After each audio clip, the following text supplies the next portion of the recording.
but their podcast. Imagine for a moment, if you will, that you're just waking up in the morning as a citizen of the Roman Empire. It's the year 79 AD, and Rome is at the height of its power. The empire stretches from Britain in the north to the borders of Germania and down to Egypt in the south. It controls all the land surrounding the Mediterranean and moves far into the Middle East, into Syria and Mesopotamia. For context, it's been over 120 years since the days of Julius Caesar, and the famous Colosseum, which still stands today, will be completed next year. Now, let's say that your family is relatively wealthy. Perhaps your father is a commander in the legions who fought in a war a few years ago, capturing a city called Jerusalem in 70 AD. The money, the influence, and the fame that your family got from this war has you set for life. So naturally, you buy a beautiful house on the seaside in the Bay of Naples, in a city that is a popular destination for wealthy Romans. This city that you live in has been well established for several hundred years and is a popular trading post in the area. About 25,000 people live in this city, mostly wealthy upper-class Romans, along with their slaves, and a number of tourists and traders. There's also a large population of farmers outside the city. It has a harbor, a forum, an amphitheater, and numerous temples and statues of the gods. It sits about 6 kilometers from a mountain, and the soil in the entire region is rich and fertile, ideal for growing crops such as grapes and olive trees. It's August the 24th, late in the summer, and it's almost noon. With your head still pounding from all the wine you drank at last night's festival in honor of the god of fire Vulcan, you're just getting ready to leave your house to go to the forum to do your daily shopping. As you're walking through the streets of this city, you start to notice that everyone's attention is focused to the north, towards the mountain. As you yourself start to look towards it, you see a long column of white and gray smoke emerging from the mountain's peak, reaching far up into the sky. You feel a slight tremor beneath your feet. It's subtle at first.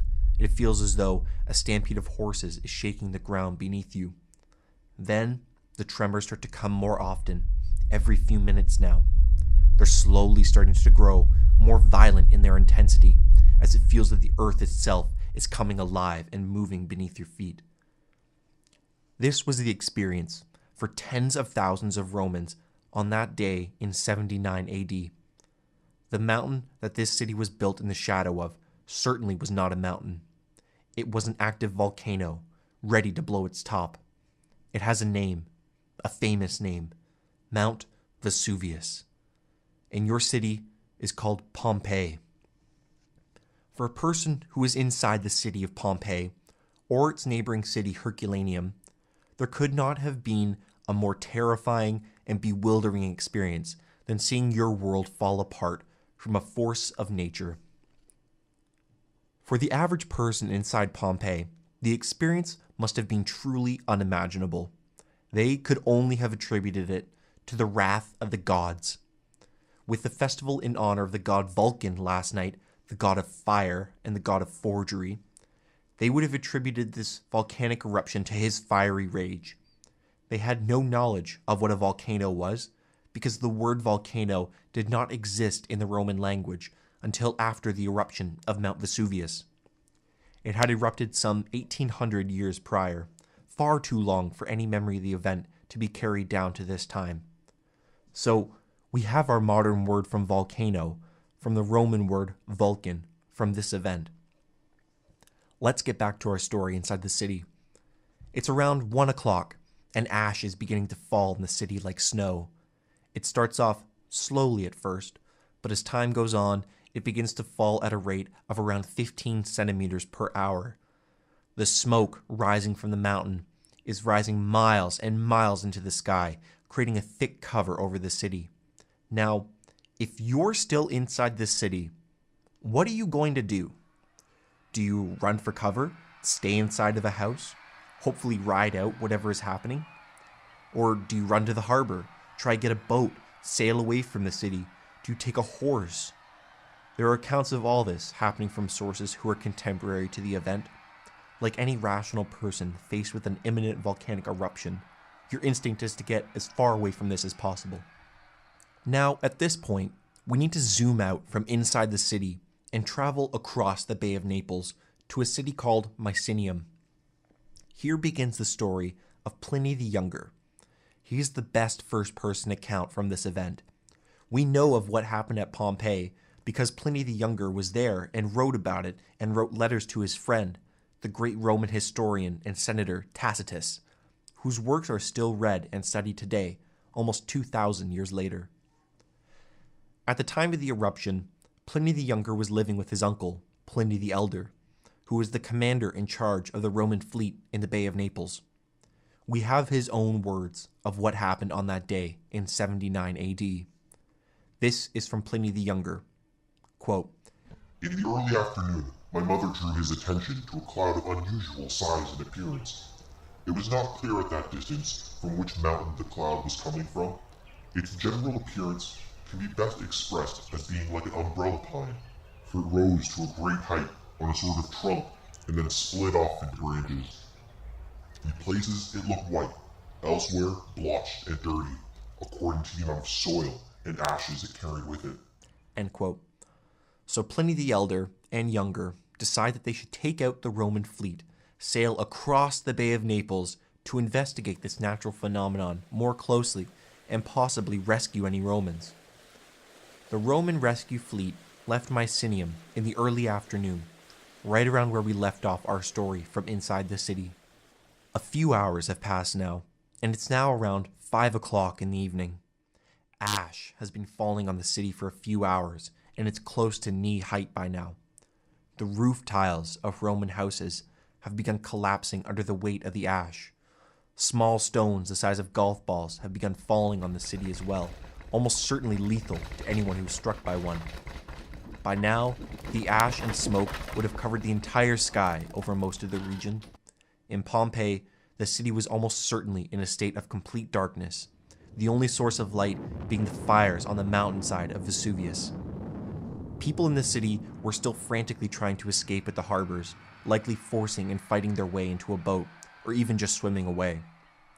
Here we can go back to the account from Pliny the Younger, who would be sailing in near sight of Mount Vesuvius with the Roman fleet. He provides us with a truly gripping account of what it must have looked like to witness this event.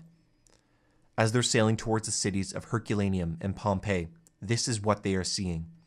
Quote, "Ashes were already falling, hotter and thicker as the ships drew near, followed by bits of pumice and blackened stones, charred and cracked by the flames. Meanwhile, on Mount Vesuvius, broad sheets of fire and leaping flames blazed at several points, their bright glare emphasized by the darkness of night.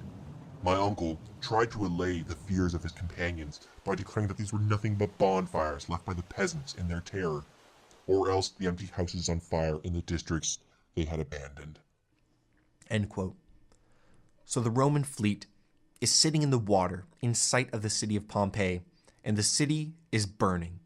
The buildings are on fire, and no one wants to go to shore to try and help. Pliny says that his uncle bravely goes ashore with a few men into the city to try and find people to rescue. They end up taking refuge inside of a building, but the tremors from the volcano are so intense that the foundations of the houses are beginning to crumble. Pliny says that the rescue team inside the city had to weigh the dangers of staying inside the house with its risk of collapse against running back to the boats at the harbor and risk being pummeled by stones. They ended up choosing to make a run for it, holding pillows over their heads to protect themselves from the falling stones. This is what Pliny the Younger records happens next. Quote, "My uncle decided to go down by the shore and investigate on the spot the possibility of any escape by sea, but he found the waves still wild and dangerous. A sheet was spread on the ground for him to lie down, and he repeatedly asked for cold water to drink. Then the flames and smell of sulfur, which gave warning of the approaching fire, drove the others to take flight and roused him to stand up. He stood leaning on two slaves, and then suddenly collapsed. I imagine because the dense fumes choking his breathing by blocking his windpipe, which was constitutionally weak and narrow and often inflamed. When daylight returned on the 26th, 2 days after the last day he had been seen, his body was found, intact and uninjured, still fully clothed, and looking more like sleep than death. End quote. Pliny the Elder, commander of the Roman fleet in the Bay of Naples, would meet his end by Mount Vesuvius, like so many others. Pliny the Younger and the rest of the Roman fleet would sail to the nearby city of Stabii, which was left relatively undamaged from the eruption. After this final exodus from Pompeii and its neighboring cities is when things really start getting bad, which up to this point is hard to believe it could get worse. But by midnight, the smoke and the ash would have reached up to 30 kilometers in the sky, entering into the stratosphere. Geologists and archaeologists have determined that around this time, there were 6 pyroclastic surges, which would hit the city, almost certainly killing any person who still remained inside. A pyroclastic surge, which I encourage you to go Google a picture of, is almost like an avalanche from a volcano, but instead of snow rushing down the mountain covering the adjacent area, it's a mixture of rocks and poisonous gas. These surges can travel at speeds of up to 100 meters per second and will completely destroy and cover anything in its path. For any Roman who didn't die from these pyroclastic surges, they certainly would have died from the extreme temperature in the area, as high as 300 degrees Celsius at times. Mount Vesuvius would eject molten lava and rock at a rate of 1.5 million tons a second. The ash would cover an area of 500 kilometers around the volcano, almost certainly covering the eternal city of Rome. The estimates of how many people died from the eruption of Mount Vesuvius is as high as tens of thousands of people and as low as 1,000 or 2,000. We could assume that the majority of the population of Pompeii and Herculaneum would have fled the city at the first sign of trouble.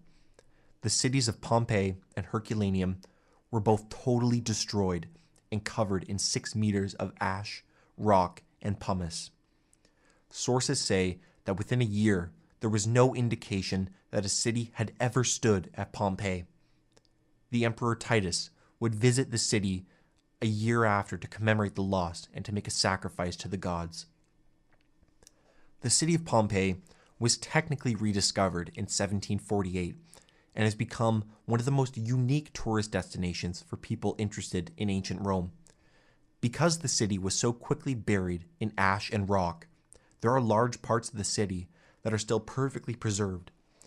You can see the Roman artwork, remnants of buildings and houses, forum and amphitheater. What is both haunting and fascinating is the people and animals that have also been found, preserved, who are now known to history as the plaster citizens of Pompeii. Around 1,150 bodies have been discovered in the city of men, women, and children. There was one location called the Garden of the Fugitives, where 13 bodies were found huddled together in a small fruit orchard. The city's thermal baths, markets, granaries all held more bodies.